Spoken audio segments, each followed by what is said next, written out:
Hey everyone, welcome back to Corporate Decoder, the place where we dig into the nitty-gritty of corporate filings. Today, we're cracking open an 8K from AbbVie, and trust me, it's not just about boring numbers. Think of it as following the money, or in this case, a lot of money that this big pharma company borrowed. AbbVie, the company that makes well-known drugs like Humira and Botox, filed this report because they did something important. They raised a bunch of cash by selling bonds. Let's break down what this means. On February 26, 2025, AbbVie reported something that happened that same day. This report tells investors about a big financial move they made, so people who own the company's stock or might want to know what's up. First, who is AbbVie? They're a major player in the pharmaceutical world. You might know them for drugs like Humira, which is used to treat arthritis and other conditions, and Botox, which, well, you probably know what that's for. They are a huge company with a lot of responsibility to be transparent with their investors, and that's what an 8K is for. So what exactly did AbbVie do? They completed something called a notes offering. In regular words, they borrowed money by selling bonds to investors. These bonds are like IOUs. AbbVie promises to pay back the money, plus interest, at a later date. AbbVie didn't just sell one type of bond, they sold four, and it's important to distinguish them.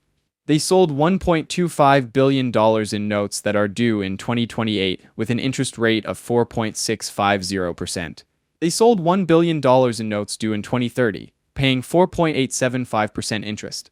Then there were $1 billion in notes due in 2035 with a 5.200% interest rate, and finally, $750 million in notes coming due in 2055 at a rate of 5.600%. In total, they're borrowing $4 billion. To be able to do this, AbbVie had to register everything with the Securities and Exchange Commission, or SEC. They used a special form to let everyone know the details of the bond offering.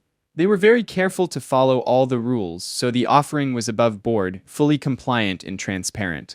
These notes are covered by something called an indenture. Think of it like the rulebook for these bonds. It is dated way back in 2012. There's also a newer agreement, signed that same day, February 26, 2025, that adds some extra details specific to these new bonds. Each of these bond issues will mature or come due on March 15 of their respective years. So the 2028 notes will need to be paid back in full on March 15, 2028. The company emphasizes that these notes are unsecured, which in plain language means that if AbbVie somehow goes belly up, these bondholders are in the same boat as other lenders, with no specific assets set aside to guarantee their repayment. AbbVie has some options to get these bonds back early. Before a certain date for each set of notes, called the par call date, they can buy them back at a price that's calculated using a formula in that indenture or rulebook. After the par call date, they can buy them back at the face value, or what they originally sold for, plus any interest that's due. The indenture has the usual rules. AbbVie can't go crazy borrowing more money while promising assets or merge into another company without making sure the bondholders are still protected. AbbVie's borrowing agreement is fairly standard.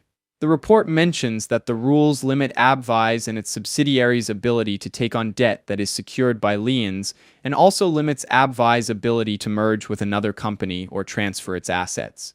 Now for the juicy part. This 8K includes some important legal documents. There's the original agreement from 2012, the new agreement from that day, February 26, 2025, and the exact wording of each type of bond. You can even read the opinion of Wachtell, Lipton, Rosen, and Katz, a fancy law firm, about these notes. Finally, the report is signed by Scott T. Rientz, AbbVie's Executive Vice President and Chief Financial Officer. This means he's officially standing behind the information in the report. So, what does all this mean for AbbVie? Well, on the one hand, they are taking on a lot more debt. On the other hand, large companies routinely take on debt to fund operations, research, or acquisitions. It's part of doing business. The interest rates they are paying aren't bad considering the overall economic environment, but it will still cost the company a lot of money.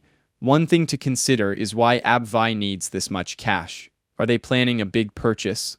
Investing in new research, or simply refinancing old debt? The answer isn't in this report, but could be learned by digging through their last earnings report. I also wonder if they are making the correct long-term decision. The pharmaceutical industry is facing a lot of pressure when it comes to drug pricing and regulation. It's a risky industry to bet heavily on right now, and I wonder if they should be taking on debt or conserving cash. Overall, it's hard to say for sure if this was a good move or not. It depends on what AbbVie plans to do with the money and how the pharmaceutical industry changes in the coming years. That's all for this episode of Corporate Decoder. Thanks for watching. If you found this helpful, be sure to like, comment, and subscribe. Let me know which company filings you'd like me to decode next.